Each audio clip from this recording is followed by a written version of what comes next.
Hi class, so this is part two of quoting, summarizing, paraphrasing, and hopefully I will try to make this video not as long as the first one. So in the first one we went over the main components of what is to summarize or how to paraphrase, and one way to use a direct quote in the most compelling way. So we are going to pick up with quoting, and you can see the points here. When you use a direct quote, you want to keep in mind these particular points. So you want to quote sparingly. As I mentioned in the first video, the majority of your paper should be your own words. So you want to limit um, how many quotes you would use. And if you jump back and forth between your words and another person's words, then it's going to give the reader the impression that you could be filling the page, and maybe you're relying a bit more on the information you are integrating into your paper to speak for you, and not so much you speaking 90% of the time. Okay, so you want to be aware to use quotes sparingly. The second point is try not to start or end a body paragraph with a quote. Technically, in research writing, in academic writing, you should begin with a topic sentence, and you should never try to begin with a quote because it would um, it would misalign the organization of the whole paper itself. So you want to always start with a topic sentence and then integrate the quote in the middle, and then you explain it. And I have a graph in a moment that I'm going to show you that will show you how to use this formula. And then the third point I think is probably the most crucial one, which says quotes must fit grammatically with your writing. The move from your setup to the quote should be seamless. If it seems that they do not have the same kind of tone or style or whatnot, then it's going to stand out and it's going to be kind of jarring for the reader. So you want to make sure that both your words and the words of the original author of the quote have a similar style. So you want to keep that in mind. And and there are words that you can use to help you transition into using a quote, and you will see a slide for that in a moment as well. And the fourth point, use correctly in context. If you alter anything, you should clearly indicate what you have changed. And just as I mentioned a second ago, you want to set up your quote before providing it. You should never just plop in a quote and think that it should speak for itself. You have to introduce it to your reader, you have to explain it, you have to analyze it, assess it, whatever needs to be done, which goes to my last point where you interpret it and you apply it after using it. Okay, so that are the main components for quoting. And here is my favorite acronym, ICE or ICE. So you want to introduce your quote. And introducing your quote, you can introduce your expert or source is an important way for readers because it shows the source is legitimate. In other words, if you are writing about a medical topic or whatever it is, it would make sense that you would gather information from medical journals, databases, and medical professionals. Using a signal phrase helps to introduce your expert's material into your sentence and paragraphs in a smooth and a coherent way. So after you introduce it, then you have to cite your quote. So citing your source means that you have given credit to the original author, and you can do this. So what should be cited? Cite anything that is quoted word for word directly from the original source.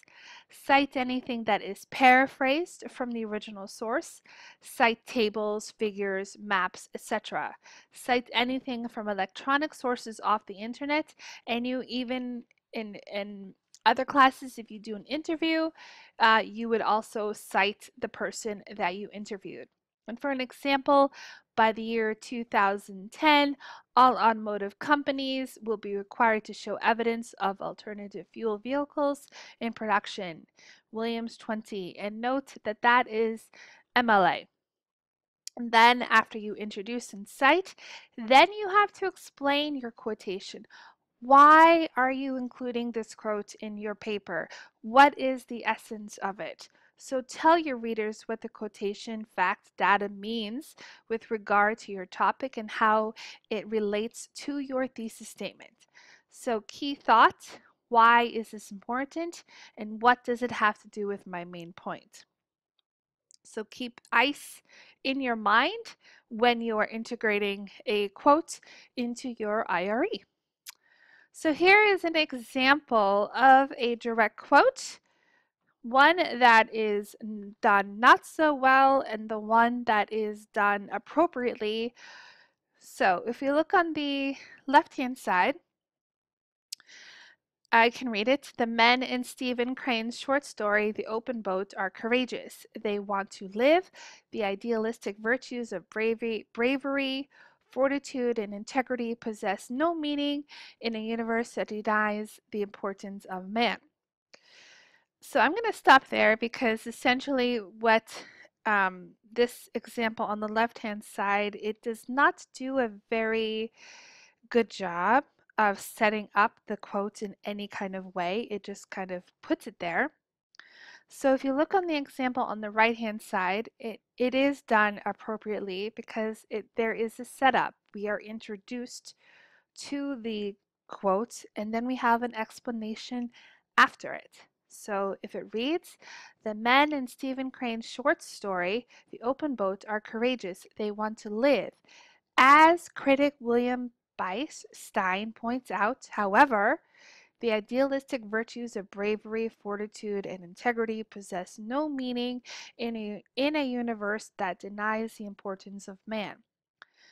The, the ideals of their native environments then mean little when confronted with the harshness of an open ocean.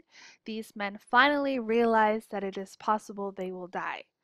So I want to also point out just a different way of citing a source. If you look on the left-hand side, it ends with the author's last name and page number. But I like to see a bit of where the author of the quote is introduced in the beginning, and then the page number ends. So we have the author here, and then we just have the page number of where it ends. So this example on the right hand side, it has the same opening as the one on the left, but the difference is we know exactly who said this quote. Stein points out, however, and then we have an explanation of the quote afterwards. So we have our ICE. So example number 2. On the passage on the left-hand side, it reads, the streets are full of people who talk to themselves, who write journal entries to nobody. Do they feel that speaking and writing is more important than listening and reading? These people are boring at parties, but are they arrogant? They are compulsive communicators. It's far more likely that they may simply live in perpetual fear of silence. Well, my friends, we don't know who said this because it doesn't set up the quote, it doesn't say who says the quote, and it doesn't even explain it afterwards. If you look on the one on the right-hand side, this is a correct way and an appropriate way to set up, cite, and explain.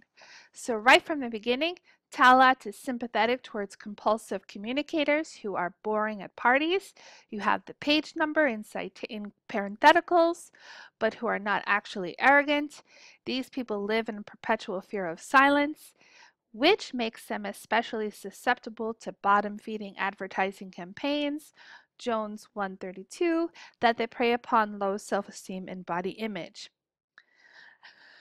I like the one on the right-hand side for many reasons, and that is because it is pulling snippets of an original with quotation marks, but also pulling in more than one source.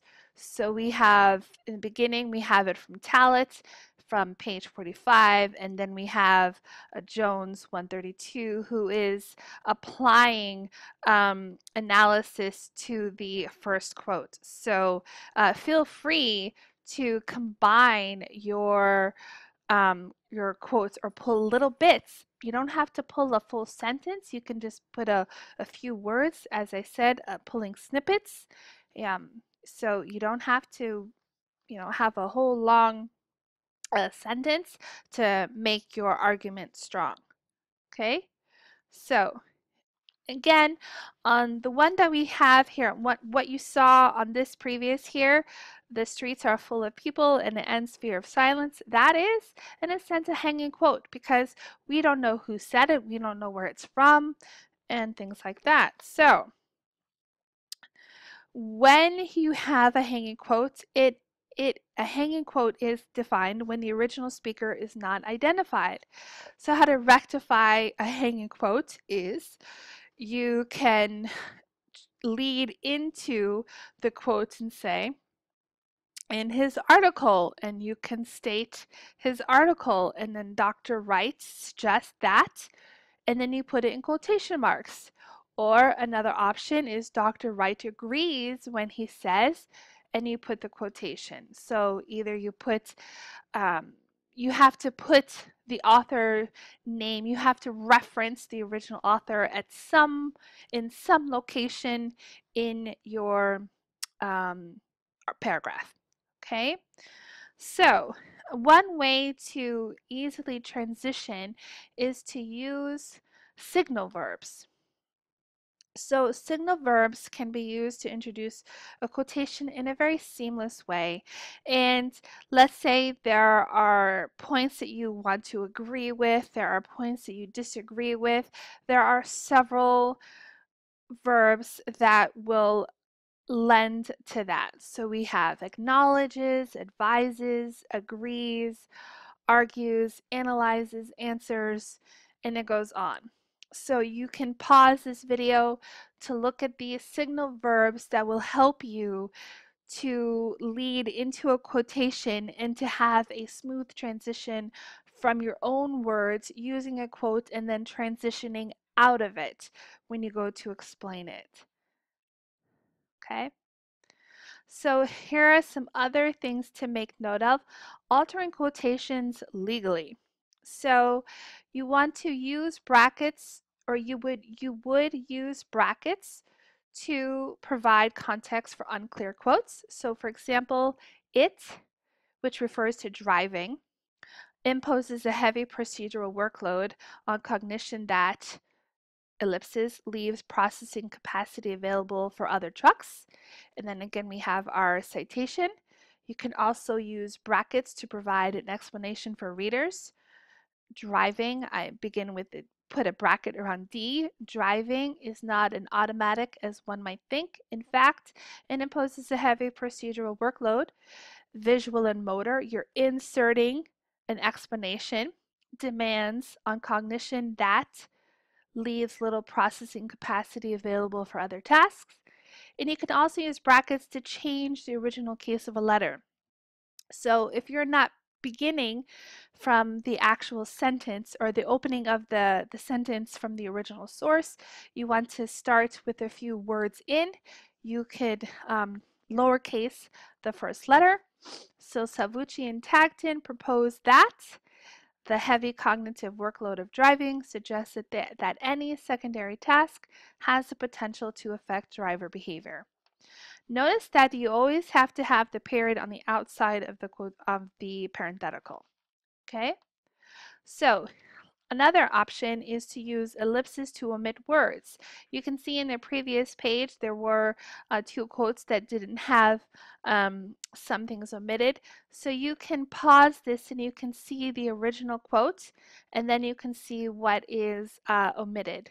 So a word of caution when coming to ellipses is that you don't want to use ellipsis to alter the quotation in a way or inaccurately or unfairly represents the original text, either by meaning or grammatical construction. You don't want to use ellipses to make a quote say something other than what the author had originally intended. Okay, so now we have that sick. So in this case, when you see this, sick is short for sic erat scriptum. Thus, what was written and is used when the quote contains an error. So if the original source that you're using has an error, you basically want to say, this wasn't my error, don't blame me. But you have to you cannot alter that. You have to take the original, you have to take it in its original form. So I'm just going to look at the first example. Davis has been charged with having a phony sick destruction device and false statement. So phony is misspelled, and so Baltimore Sun is recognizing that it was not correct to begin with. Okay, so I think that is the end of, I'm just going to go back here so you don't see black. That is the end of this video. I hope you all find this helpful. And if you do have any questions, please contact me at my email or post a question in the discussion board and I will respond appropriately. Thank you all for listening.